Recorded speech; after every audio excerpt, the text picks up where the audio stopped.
Titas will force you to eat food, then point out your weight in the same breath. Hi everybody, this is Liza Soberano. I'll be taking some hot takes from this tabo, reading them out to you, and I'll be giving my opinion on them.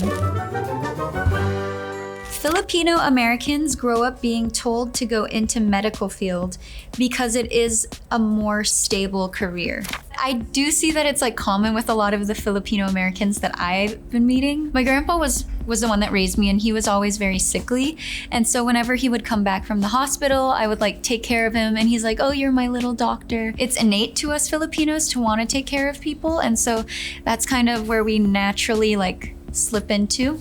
Titas will force you to eat food, then point out your weight in the same breath. I think I had a tita just say that to me yesterday. If you're going to a Filipino outing, expect that somebody is going to comment on your weight, and it's most likely going to be a tita. Whenever I experience that is like, I share it with a friend, especially with a friend who will be like, "You're just living your best life. You're eating whatever you want, and that just means you're happy." I think positive criticism is okay, but then like if you're just pointing it out just for the sake of pointing it out, it's better that you just keep your comments and opinions to yourself. It doesn't matter how much education you get in the Philippines, when you immigrate to the US, you have to start all over. It's kind of the same way for me as an actress who's trying to build a career and a name for herself in Hollywood. I get to experience being a rookie for the first time again.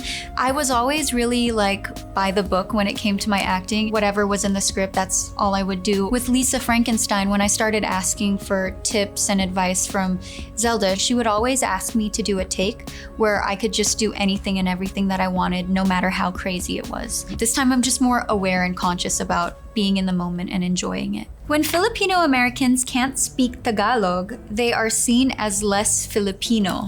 I can see why people would say that. I was born in the States and then I migrated to the Philippines. And so when I got there and I started learning Tagalog, I could speak it fluently and like my grammar was correct, but it was my pronunciation, I guess, that was kind of off, and I would get picked on for that. I would even be called like not Filipino. Obviously, if you're Filipino, it would help to be able to speak the language for you to better understand your origins, where you come from, and really connect with your culture. But I don't think not being able to speak it means that you're any less Filipino. You could love your culture and have respect for your culture just as much. It's easier to succeed in entertainment if you're good looking. I hate saying this, but I would be lying if I said that looks didn't matter in this industry, but I don't think that it's true that you can't make it unless you're like extremely good looking. There are so many talented actors who are known more for their talent than the way that they look. Admitting you go to therapy shows that you are weak. I think admitting that you're going to therapy is actually a sign of strength, because there's a lot of people that do need the help but are too scared to even seek help. I think it's a very brave thing to face your fears head on and really try to find solutions to work on getting better. I've been going to therapy since 2 years after I debuted in showbiz, and it just really helps with all aspects of your life. It just helps you become a better person. Once again, this was Liza Soberano, and thank you so much for watching Tabo Takes, and I hope you guys can all watch and support me in Lisa Frankenstein, coming out February 9th. It's the perfect movie for Valentine's Day. You can bring your loved one, or you can even bring your friends and family. Enjoy! And don't forget to comment and like and subscribe.